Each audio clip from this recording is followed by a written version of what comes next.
welcome to Activity Quest, the podcast that's packed with stuff to do. In this week's episode, I'm off to try my hand at a very cool craft involving a gun and a ton of wool. My name is Bex, and every week we go up and down the country on the quest for something epic. This week, I'm trying tufting. Now, it's the act of making a rug. So we use a really clever piece of machinery called a tufting gun.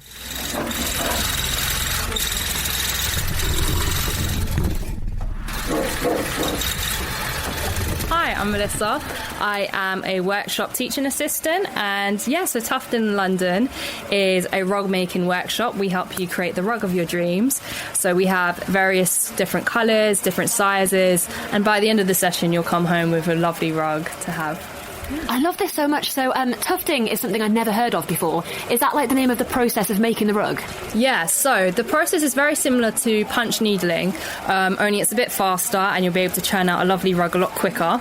It's not like crocheting, it's not like anything you've ever done before, but I think if you do love those things, it's a process you'll really enjoy. So, when you mentioned in the introduction, like people who've maybe used sewing machines before, like kind of understand the process, you're basically given a tufting gun. Yes. And then you kind of like, there's quite a process to it, right? There's quite a lot of skill. Yes. So you're kind of becoming one with the rug. So on a sewing machine, typically it clamps it automatically, whereas throughout the process of the session, you're actually behaving as that clamp. You're making sure you keep pushing the gun into the canvas, and then, you become one and you actually get it all churned out. Yeah, that was the thing I was struggling with, was getting the pressure right, because I was terrified of tearing the canvas. But of course, like, you guys are on hand to help everybody like walk through the process. Yeah, so we'll all be here. We're a lovely bunch.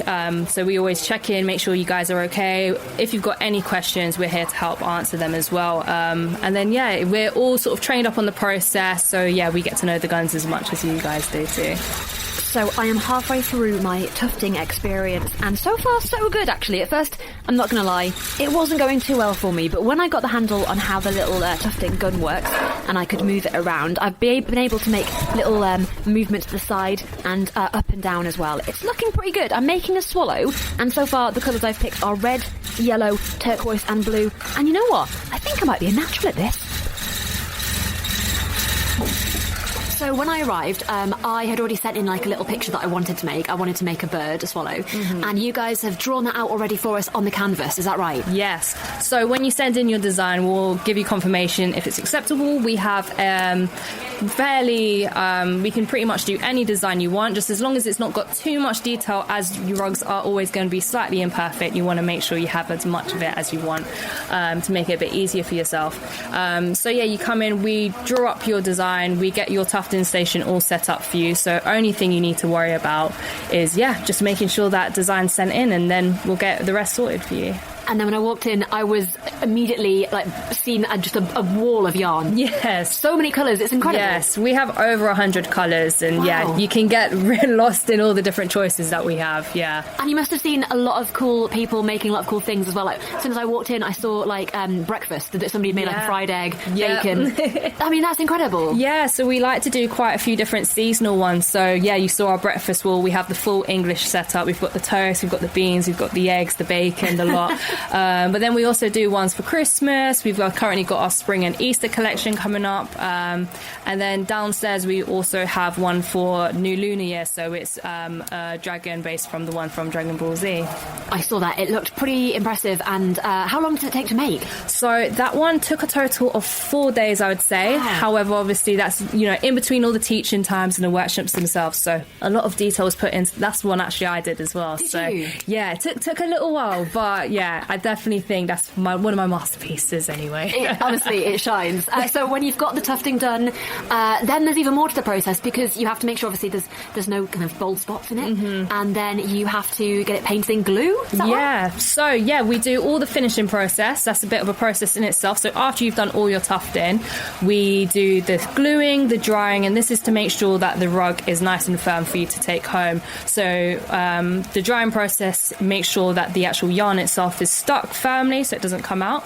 And then also we have a backing process which we do, which is just making a nice non-slip backing for your rug so it doesn't slip anywhere, creates a nice finish, and then after all of that, then you get to go on to that shaving process. It is a busy old place in here. So I have finished the main bit of the tufting, and as you can hear, some people behind me are still doing theirs.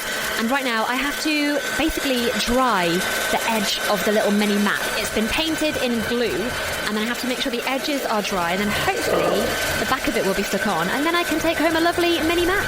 Do you have a particular, apart from the dragon obviously, do you have a particular favourite that you've done or someone else has done? Well, I think one of my favourite ones that I've done, apart from the dragon, has got to be the ramen bowl from Ponyo. I just think it's one of the cutest little rugs I've made so far. It's quite dinky, but I think that different elements of it really shine through. And one of my favourite ones that customers come in has been a pigeon, a really massive pigeon. And I don't know, I felt like it was pretty iconic, to be fair. Yeah. Because you can do different sizes of mats, right? It's like small, medium, large, is that right? Yeah, so we have the small, the standard, and also the large rugs. So the small rug, that takes 3.5 hours. That includes the teaching process, tufting, as well as the shaving. Then your standard rug is going to be about 6 hours, and then your large rug is going to be 2 6-hour days. Wow. Yeah. Oh my goodness. And is your room like at home, or your bed, or your house just filled with rugs? Do you just have rugs everywhere? I have plenty of rugs, but to be fair, we make so many here. I think we all just fill up this space here. I'd go home, I'd have like rugs on the ceilings and the walls. Yeah.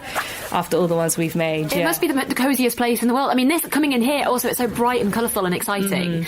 And also for families, is that like a thing that like mums and dads can do with kids as well? Yeah, we actually have so many families come in. I think it's a really nice sort of family outing as well. So we always have kids from the ages of 10 plus. So under 16, they have to be accompanied with an adult. But once that's all sorted, yeah, the whole family can come in and join in on the fun.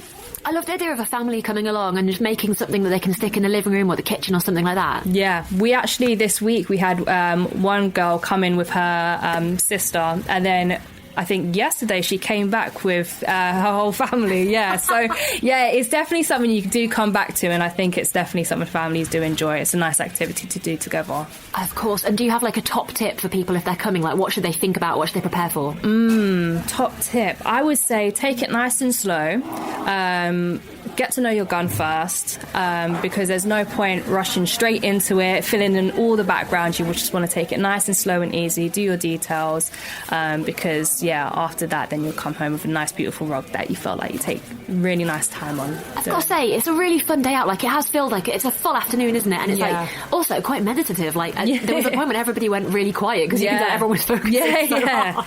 I feel like it's the perfect combination where you can get lost in the process, just really tune in, but it's not necessarily stressful where you feel like that's, you know, I can't do anything else. You can stop for a bit of a chat, but then if you just want to tune back into your rug, you can do that as well. Yeah, to begin with I was like, oh, this is going terribly, but after a while you really get into it and you get in the zone, don't you? Yeah, definitely. So tell me, before I let you go, what rug are you wanting to make next? Do you have like a design you're desperate to do?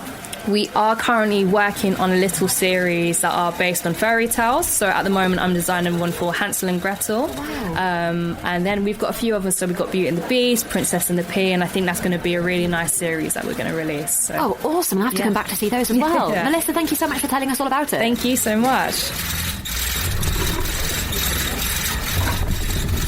Well, it's time for the big reveal. I can't believe it. We finally made an actual rug. The process has been quite interesting, actually. First of all, of course, I sent in my design. Then I got the right thread. Then I learned how the tufting gun works. Then, after all of that, you have to paint the back with glue, and then you have to dry it. Then you cut it out, and then you get a proper matte backing where you kind of have to make sure it's all stuck onto. And finally, you shave the rug a little bit and make sure it's all even, no lumps, no bumps anywhere. And now I have my perfect, very own swallow mat. I am so happy with it. Apparently, some people hang them up on their walls. Some people put them on the floor. To be honest, I'm scared of actually anyone touching it at all with their feet because I think it's so perfect. But I have had the best day here at Tufting London. It's been so amazing. And I've got to say, I recommend it to literally anyone. It's so much fun. And you come out with a perfect rug at the end of it.